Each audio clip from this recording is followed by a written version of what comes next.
Pada suatu hari di musim dingin, ketika angin dari arah barat membawa aroma tanah lembab, para prajurit Muslim berkumpul di sekitar tenda panglima mereka.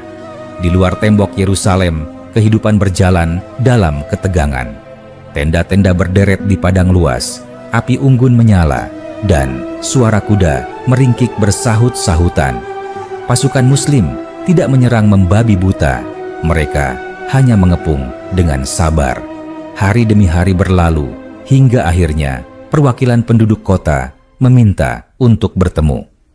Di tengah keremangan senja, seorang lelaki tua berambut putih keluar dari gerbang kota, membawa tongkat dan mengenakan pakaian kebesaran. Wajahnya penuh keriput, namun sorot matanya masih tegas. Ia mendekat ke kemah Abu Ubaidah. Para prajurit berdiri berjajar, menatapnya dengan penuh kewaspadaan. Lelaki itu berhenti beberapa langkah dari panglima Muslim, lalu berkata dengan suara serak namun lantang, "Kami telah lama bertahan di balik tembok, namun kami tahu kalian tidak akan pergi. Kekuatan kalian besar dan Tuhan kalian bersama kalian. Maka kami datang membawa tawaran." Abu Ubaidah menjawab, "Katakanlah, tawaran apa yang kalian maksud?" Lelaki itu menarik napas panjang. "Kami tidak akan menyerahkan kota ini kecuali kepada pemimpin besar kalian sendiri, kepada Umar. Jika ia datang, kami akan menyerahkan kunci kota kepadanya dengan damai. Tetapi jika ia tidak datang, maka kami akan terus bertahan." Para prajurit saling berpandangan. Ada yang terkejut, ada yang berbisik. Abu Ubaidah memandang lurus, lalu berkata, "Permintaan kalian akan kami sampaikan. Namun ketahuilah, kami tidak menundukkan manusia dengan pedang semata. Kami datang dengan perjanjian dan janji keselamatan. Jika kalian menghendaki Umar, maka kami akan memanggilnya." Utusan itu mengangguk, lalu kembali ke kota. Malam itu, pasukan Muslim berunding. Akhirnya, mereka sepakat mengirim kabar ke Madinah. Seorang utusan berangkat menembus padang pasir, membawa pesan bahwa penduduk Yerusalem hanya mau menyerahkan kota kepada Umar secara langsung. Di Madinah, ketika berita itu sampai, Umar sedang duduk di masjid bersama beberapa orang. Ia mengenakan pakaian sederhana dengan beberapa tambalan. Ketika utusan masuk, Umar mengangkat kepala. "Apa kabar dari Syam?" tanyanya. Utusan itu menunduk hormat, lalu berkata, "Wahai Umar, penduduk Yerusalem bersedia menyerahkan kota. Namun mereka tidak mau membuka gerbang, kecuali engkau yang datang sendiri untuk menerimanya." Hening sejenak. Umar memejamkan mata, seakan sedang berbicara dalam hati dengan Tuhannya. Lalu ia berkata tegas, "Jika itu yang mereka syaratkan, maka aku akan pergi. Bukan karena kehormatan pribadi, melainkan karena tugas menjaga amanat. Ia tidak mempersiapkan rombongan besar atau perhiasan kekuasaan. Ia hanya membawa seorang pembantu dan seekor unta. Mereka bergantian naik unta sepanjang perjalanan. Kadang Umar menuntun unta dan pembantunya duduk di atasnya. Kadang pembantunya yang menuntun, sementara Umar beristirahat di punggung unta. Perjalanan itu panjang, melewati padang pasir tandus, lembah-lembah berbatu, hingga desa-desa yang mulai hijau di tanah Syam. Orang-orang yang melihatnya di sepanjang jalan heran. Mereka berkata, "Inikah pemimpin kaum muslimin? Inikah orang yang ditakuti bangsa besar? Ia datang dengan pakaian tambalan, tanpa pengawal, tanpa kuda perang, hanya dengan seorang pembantu dan seekor unta." Namun bagi Umar, itulah jalan hidupnya. Ia tidak mencari kemegahan dunia, ia hanya ingin menjaga amanah. Ketika hampir tiba di Yerusalem, para panglima besar keluar menyambut. Abu Ubaidah, Khalid, Yazid, dan banyak lagi datang dengan pakaian rapi, menunggang kuda gagah. Mereka ingin menampilkan wajah kebesaran pasukan Muslim. Namun mereka mendapati Umar sedang menuntun unta, sementara pembantunya duduk di atasnya. Pakaian Umar kotor oleh lumpur, karena jalan saat itu becek akibat hujan. Para panglima merasa malu jika penduduk setempat melihat pemimpin besar mereka dalam keadaan seperti itu. Abu Ubaidah mendekat, berbisik, "Wahai Umar, engkau akan memasuki kota suci. Ribuan mata akan memandangmu. Tidakkah engkau ingin tampak lebih layak? Pakaianmu penuh tambalan, lumpur menempel di kakimu." Umar berhenti, menatap Abu Ubaidah dengan sorot tajam. Lalu ia berkata dengan suara berat, "Wahai Abu Ubaidah, engkau adalah sahabat yang aku cintai.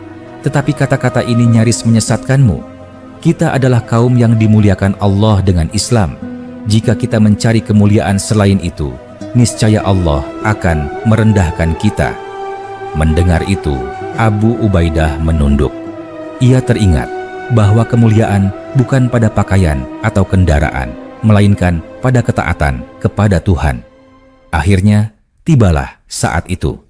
Gerbang Yerusalem dibuka perlahan. Dari dalam keluar uskup agung dengan pakaian kebesaran, diikuti para pemimpin kota.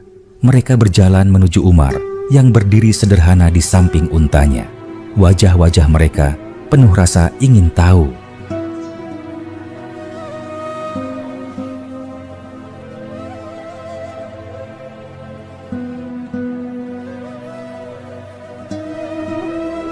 Uskup Agung menatap Umar dari ujung kepala hingga kaki. Ia melihat tambalan pada pakaian, lumpur di ujung jubah, dan ketegasan pada sorot mata Umar. Ia berbisik kepada pengikutnya, "Inilah pemimpin yang disebut dalam kitab-kitab kami. Ia bukan raja yang datang dengan kuda perang dan mahkota emas, melainkan seorang yang sederhana, namun bumi tunduk kepadanya." Uskup itu kemudian maju beberapa langkah, menundukkan kepala, dan berkata, "Inilah kunci kota suci. Kami serahkan kepadamu dengan syarat engkau menjamin keamanan kami, rumah ibadah kami, dan kehidupan kami." Umar menerima kunci itu, lalu menjawab dengan suara tegas, "Kalian akan mendapatkan keamanan. Rumah ibadah kalian tidak akan disentuh, harta kalian tidak akan dirampas, nyawa kalian tidak akan diganggu. Inilah janji kami. Kalian bebas beribadah, kalian bebas menjalani hidup kalian. Kalian berada dalam perlindungan Allah dan kaum muslimin." Suasana hening. Banyak penduduk yang menangis lega. Mereka sebelumnya takut akan diperlakukan seperti penaklukan yang biasa mereka lihat, dengan pembantaian dan pengusiran. Namun, yang mereka saksikan adalah seorang pemimpin yang menjanjikan keselamatan. Dokumen perjanjian pun ditulis. Isinya jelas. Gereja-gereja tidak akan diubah menjadi masjid. Rumah-rumah tidak akan dirampas. Orang-orang yang ingin pergi bebas pergi. Yang ingin tinggal tetap tinggal dengan aman. Dokumen itu kelak dikenal sebagai Piagam Umar, salah satu perjanjian damai paling terkenal dalam sejarah. Ketika waktu sholat tiba, uskup mengundang Umar untuk sholat di dalam gereja besar. Namun Umar menolak. Ia berkata, "Jika aku sholat di dalam gereja ini, umatku setelahku mungkin akan mengira tempat ini milik mereka. Aku tidak ingin itu terjadi." Maka ia pun keluar dan sholat di tanah lapang di dekat gereja. Kelak, di tempat itulah didirikan masjid. Malam itu, Umar duduk bersama para panglima di dalam kemah sederhana. Lampu minyak menyala redup.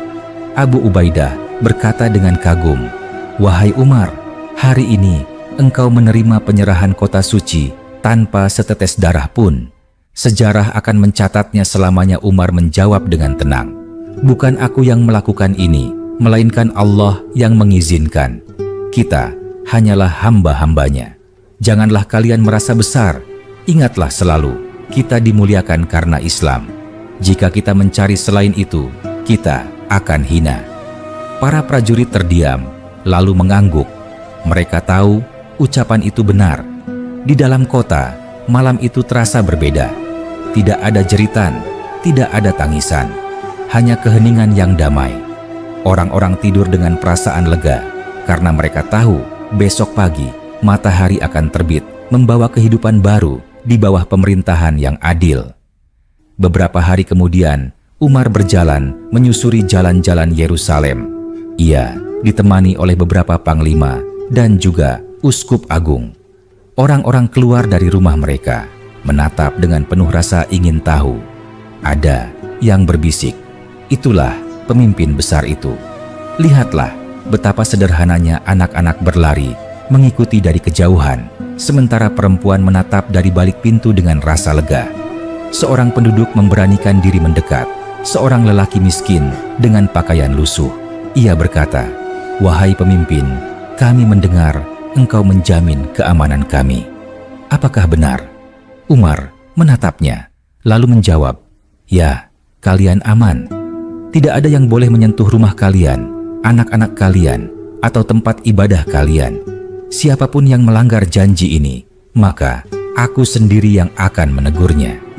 Lelaki itu menangis haru, lalu berkata, "Demi Tuhan, aku belum pernah mendengar kata-kata seperti itu dari seorang penakluk." Umar menepuk bahunya, lalu melanjutkan langkah. Hari demi hari berlalu, dan Yerusalem hidup dalam damai. Umar hanya tinggal sementara di sana, lalu kembali ke Madinah.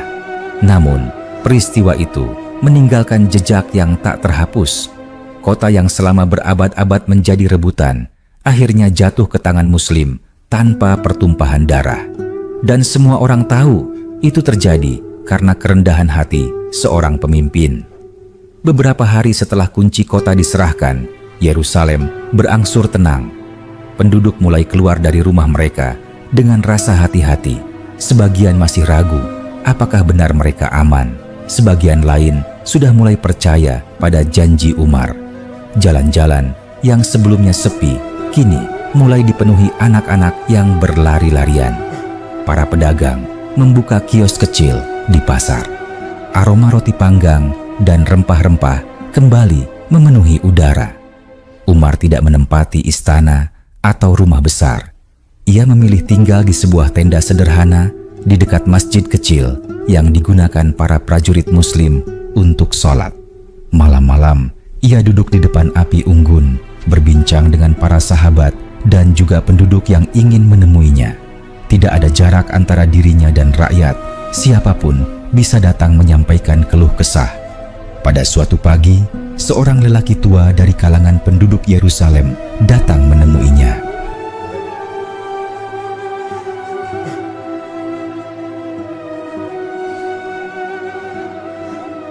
Lelaki itu membawa sepotong roti keras dan sebuah kendi kecil berisi anggur yang sudah tidak terlalu baik.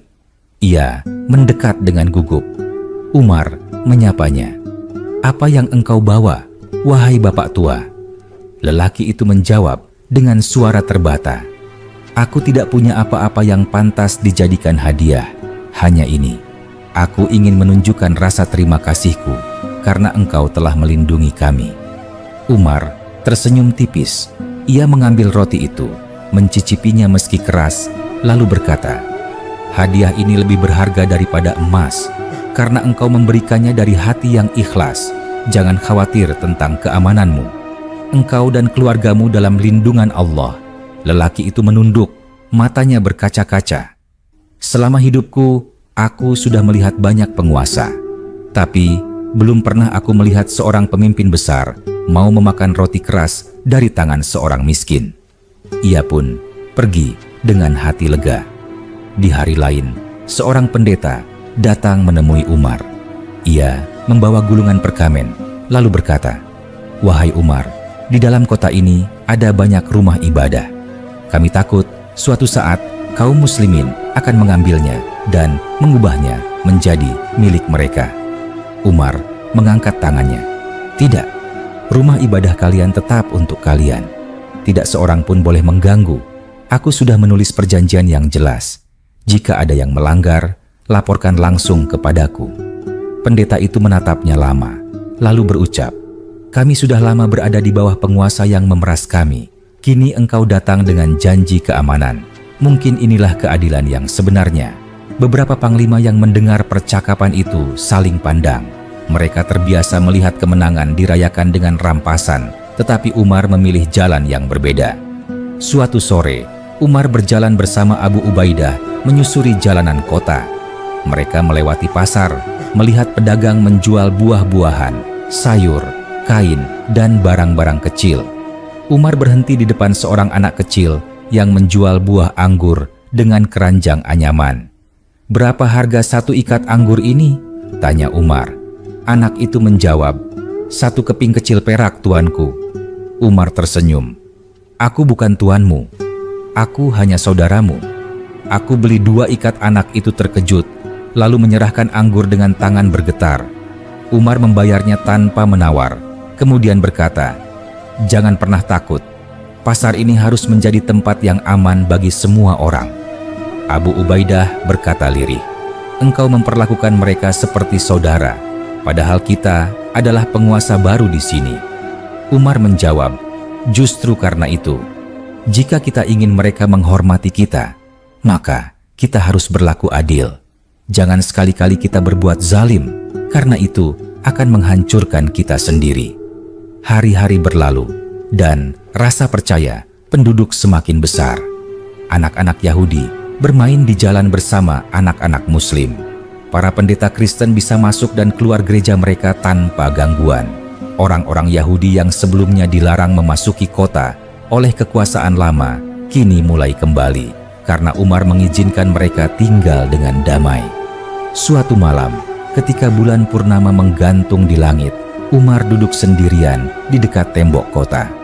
Seorang prajurit mendekat dan berkata, "Wahai Umar, engkau adalah penguasa negeri-negeri luas. Mengapa engkau duduk sendirian di kegelapan malam?" Umar menjawab tenang, "Aku sedang merenungi betapa beratnya amanah ini. Aku tahu setiap orang yang lapar di bawah kekuasaanku akan ditanyakan oleh Allah kepadaku. Setiap anak yang menangis karena lapar, setiap orang tua yang tersia-siakan, semuanya akan menjadi tanggung jawabku. Bagaimana mungkin aku tidur nyenyak sementara beban itu ada di pundakku?" Prajurit itu terdiam, lalu meneteskan air mata. Ia tidak pernah membayangkan seorang pemimpin dunia masih merasa takut kepada Tuhannya di tengah kemenangan besar. Pada siang hari berikutnya, Umar mengunjungi gereja makam suci bersama Uskup Agung. Ketika waktu salat tiba, Uskup berkata, "Salatlah di dalam gereja ini. Kami merasa terhormat jika engkau melakukannya." Namun Umar menggeleng, "Jika aku salat di dalam gereja ini, nanti umatku setelahku akan mengira gereja ini milik mereka. Lalu mereka akan mengambilnya. Aku tidak ingin itu terjadi." Ia kemudian berjalan keluar dan salat di tanah lapang yang berada di sebelahnya. Di kemudian hari, di tempat itulah berdiri masjid yang dikenal sebagai Masjid Umar. Beberapa hari setelah itu, Umar memutuskan untuk kembali ke Madinah. Sebelum pergi, ia mengumpulkan para pemimpin kota, baik Muslim maupun non-Muslim. Ia berkata, "Ingatlah janji yang sudah kita buat. Selama kalian menaati hukum dan hidup dalam damai, tidak seorang pun boleh mengganggu kalian. Jika ada yang berbuat zalim, laporkan kepada para pemimpin Muslim dan kalian akan mendapatkan keadilan." Seorang perempuan tua dari kalangan penduduk maju ke depan, lalu berkata, "Wahai Umar, engkau datang seperti hujan di musim kemarau. Engkau pergi meninggalkan kami dengan kedamaian. Semoga Tuhan membalasmu."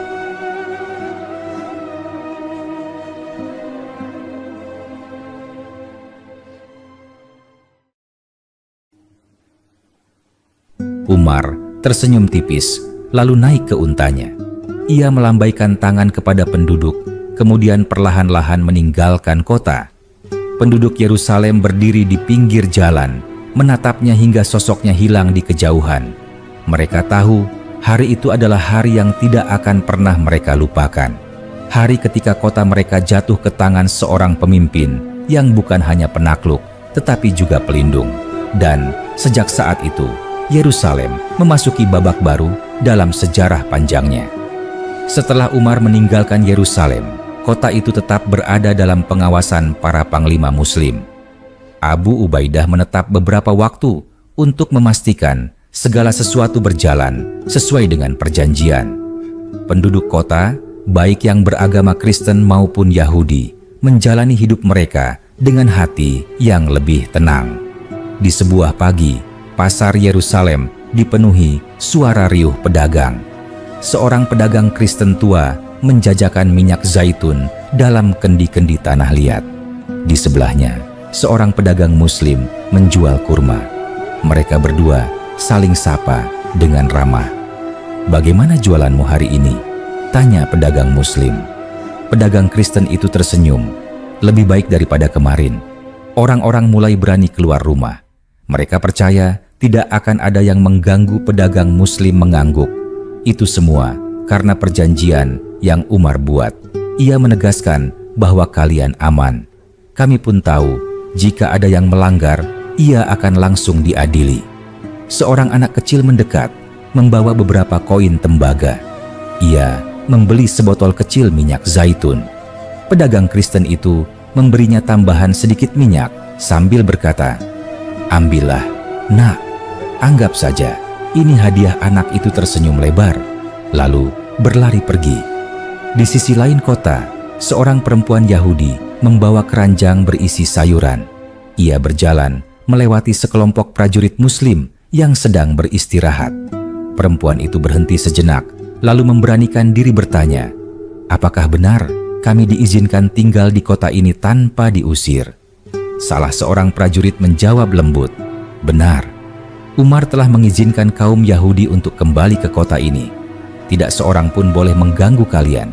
Kalian bebas beribadah, bebas berdagang, bebas menjalani kehidupan kalian." Perempuan itu terdiam, lalu berkata, "Selama bertahun-tahun kami tidak diizinkan memasuki Yerusalem. Sekarang aku bisa kembali ke rumah leluhurku. Semoga Tuhan membalas kebaikan ini." Hari-hari berlalu, dan kota suci itu mulai hidup kembali dengan warna yang lebih beragam. Gereja berdiri berdampingan dengan masjid. Rumah-rumah Yahudi mulai ditempati lagi. Pasar dipenuhi berbagai bahasa: Arab, Aram, Yunani, dan Ibrani. Suatu malam, Abu Ubaidah berkumpul dengan beberapa penduduk kota. Seorang uskup berkata kepadanya, "Aku masih tidak mengerti bagaimana mungkin seorang penakluk bisa berlaku seadil itu." Biasanya penaklukan berarti kehancuran. Abu Ubaidah menjawab, "Itulah ajaran yang dibawa Umar. Ia selalu mengingatkan kami bahwa kekuasaan bukan untuk menindas, melainkan untuk menegakkan keadilan." Ia berkata, "Jika engkau mencari kemuliaan selain dari Islam, engkau akan hina." Itulah sebabnya ia menolak segala kemegahan. Uskup itu mengangguk pelan. "Aku melihat sendiri bagaimana ia menolak sholat di dalam gereja kami. Ia khawatir umatnya akan salah paham. Sungguh, ia bukan hanya seorang pemimpin, ia juga seorang bijak." Beberapa penduduk yang mendengar kisah itu mengangguk, dan berita tentang kerendahan hati Umar terus menyebar dari mulut ke mulut. Di Madinah, Umar menerima laporan rutin dari Yerusalem. Para utusan datang membawa kabar bahwa penduduk kota hidup damai, tidak ada pengusiran, tidak ada perampasan. Umar selalu mendengarkan laporan itu dengan wajah serius. Ia berkata, "Segala puji bagi Allah yang telah menjaga mereka. Ingatlah, selama kalian menegakkan keadilan, kota itu akan tetap damai. Tapi jika kalian berbuat zalim, maka kehancuran akan datang, bukan hanya kepada mereka, tetapi juga kepada kita." Suatu ketika, seorang utusan dari Yerusalem datang dengan seorang lelaki tua yang buta. Lelaki itu seorang Kristen miskin yang tidak mampu lagi bekerja. Utusan itu berkata, "Wahai Umar, lelaki ini meminta pertolongan. Ia hidup sebatang kara, tidak ada yang memberinya makan." Umar memandang lelaki tua itu dengan iba. Ia lalu berkata, "Demi Allah, ini tidak boleh terjadi. Ia adalah bagian dari rakyat kita, dan ia berhak atas jaminan hidup. Jika ia tidak mampu lagi bekerja, maka kewajiban kita yang menanggungnya." Umar lalu memerintahkan agar lelaki itu diberi tunjangan dari Baitul Mal. Keputusan itu membuat banyak orang kagum. Seorang sahabat berkata, "Wahai Umar, engkau memberi tunjangan kepada seorang non-muslim?" Umar menjawab tegas, "Ya, karena ia adalah rakyat kita. Ia membayar pajak ketika masih mampu, maka sekarang ketika ia lemah, kita harus menanggungnya. Jangan biarkan seorang pun kelaparan di bawah kekuasaan kita."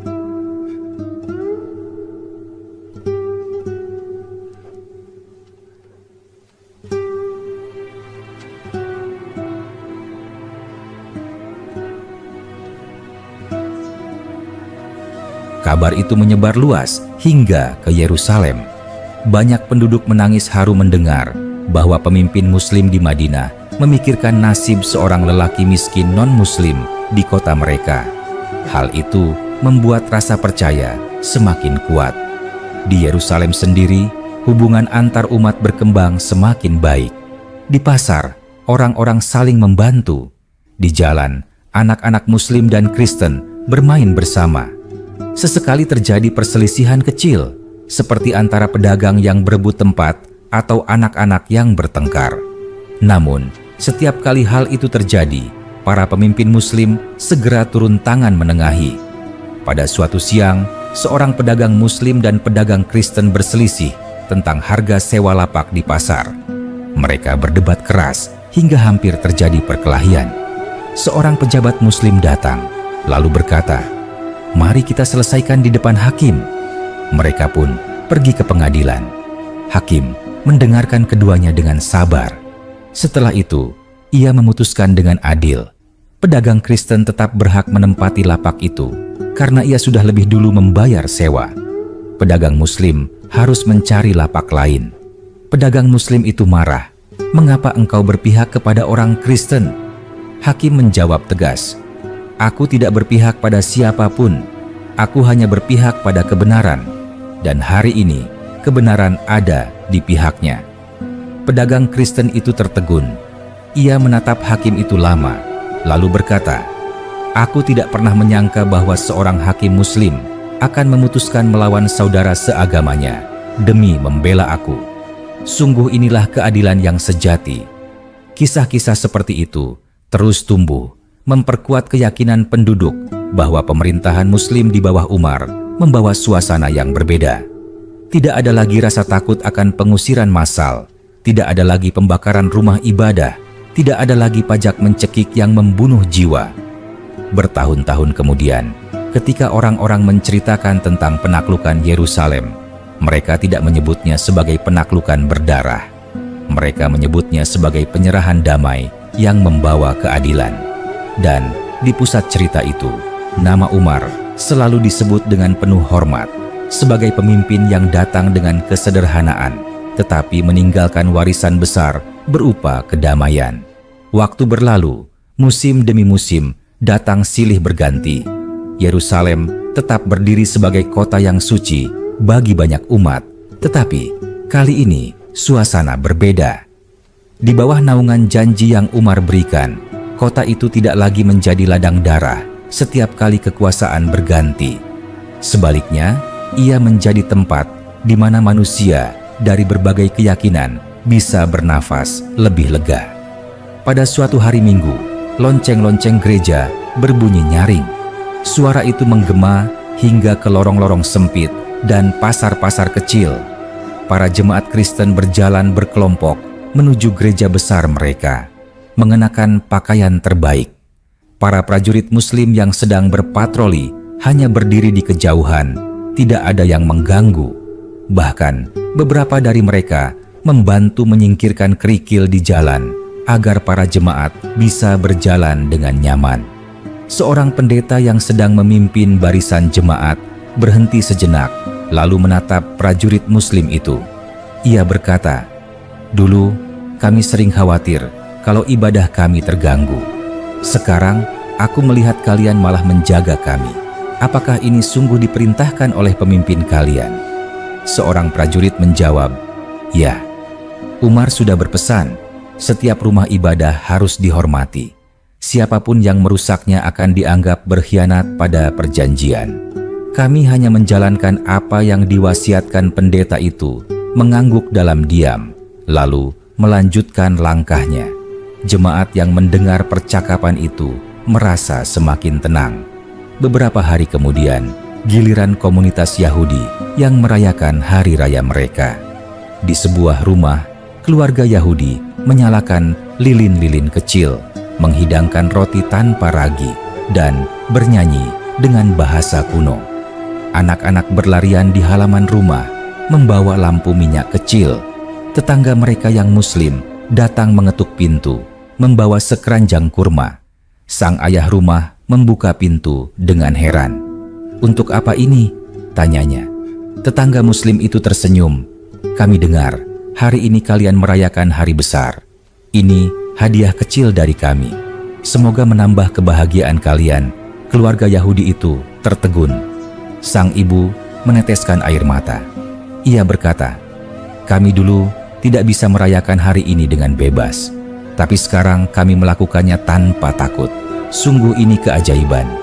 Di luar rumah itu, anak-anak Muslim ikut bermain bersama anak-anak Yahudi, berlari di bawah cahaya lilin. Mereka tertawa bersama tanpa peduli perbedaan yang ada di antara mereka. Sementara itu, di pasar besar kota, kehidupan ekonomi juga semakin berkembang. Pedagang dari Damaskus membawa kain sutra, pedagang dari Mesir membawa rempah-rempah, pedagang dari Palestina menjual buah zaitun dan anggur. Semua berdagang berdampingan tanpa rasa curiga yang berlebihan.